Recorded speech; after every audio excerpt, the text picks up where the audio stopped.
ಹೀಗೆ ಬಿಟ್ಟರೆ ಇವಳು ಬರೀ ರಾಮನ ಪಟ್ಟಾಭಿಷೇಕ ಮಹೋತ್ಸವ ಇದಕ್ಕೆ ಮುತ್ನಾರ ಹಾಕಿಬಿಟ್ಲು. ಇನ್ನು ಪಟ್ಟಾಭಿಷೇಕದಲ್ಲಿ ಓಡಾಡ್ದಿದ್ರೆ ನಾನು ಇವಳ ಜೊತೆ ಇನ್ನು ಇವಳಿಗೆ ಏನೇನು ಗೌರವ ಆಗುತ್ತೋ ಅದೆಲ್ಲ ನಂಗೆ ಕೊಟ್ಬಿಡ್ತಾಳೆ ಬೇಕಾರೆ. ಅಷ್ಟು ಅಭಿಮಾನ ಇದೆ ಇವಳಿಗೆ. ಆದರೆ ನಾನು ಯಾರು ಅಂತ ಇವಳಿಗೆ ಗೊತ್ತಿಲ್ಲ, ನಾನು ಯಾವ ಕೆಲಸಕ್ಕೆ ಬಂದಿದ್ದೀನಿ ಅಂತ ಇವಳಿಗೆ ಗೊತ್ತಿಲ್ಲ. ನನ್ನ ಕೆಲಸವನ್ನು ಮುಗಿಸ್ಕೊಂಡು ಹೋಗಬೇಕು ಅಂತ ನಿರ್ಧಾರ ಮಾಡು. ಈ ಉಪದೇಶಗಳು ಶುರು ಮಾಡಿದ್ರು. ಕಲಿ ಹೆಂಡ್ತಿ. ಅಲ್ಲಿ ತಾರತಮ್ಯ ಹೇಗೆ ಅಂದರೆ ಕಲಿಗಿಂತ ಕಲಿ ಹೆಂಡ್ತಿ ಶ್ರೇಷ್ಠ. ತನ್ನ ಪ್ರಭಾವಯುಕ್ತವಾದ ಮಾತನ್ನು ಬಿಟ್ಲು. ಏನಂತ? ನಿನ್ನ ಮಗನಿಗೆ ರಾಜ್ಯ ತುಕ್ಕಡಾಗಲ್ಲ, ರಾಜ್ಯ ಸಿಗಲ್ಲ. ಸೊ ಅವನು ಜ್ಯೇಷ್ಠ ಪುತ್ರರಿಗೆ ವಾರಸುದಾರರಿಗೆ ಹೋಗ್ತದೆ ರಾಜ್ಯ.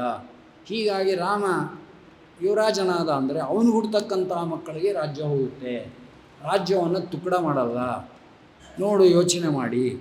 ಆದ್ದರಿಂದ ನಿನಗೆ ನಾನು ಒಳ್ಳೆಯದಕ್ಕೋಸ್ಕರ ಹೇಳ್ತಾ ಇದ್ದೀನಿ.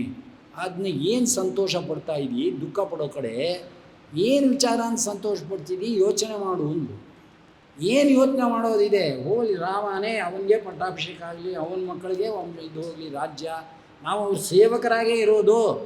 ನಾ ತಾಯಿ ಅಂತ ಕರೆಸ್ಕೊಂಡಿದ್ದೀನಿ ಅಷ್ಟೇ, ನಾ ರಾಮ ಸೇವಕಳು ಅಂದು ಇದ್ದಿದ್ದು ಕೋಪ ಹಾಕ್ಬಿಡ್ತಾವಳು. ಓ, ನಾನು ಬರೀ ಸನ್ನಿಧಾನಯುಕ್ತವಾದ ಮಾತು ಬಿಟ್ಟರೆ ಇವಳೇನು ಕೇರ್ ಮಾಡಲ್ಲ. ಏನು ಮಾಡಬೇಕು ಅಂದ್ಲ, ಹೊರಗೊಂದು ಇಂಜಿನ್ನು, ಒಳಗಡೆಯಿಂದ ಒಂದು ಇಂಜಿನ್, ಒಂದು ರೂಪ ತಗೊಂಡು ಒಳಗೆ ಪ್ರವೇಶ ಮಾಡಿದ್ಲು.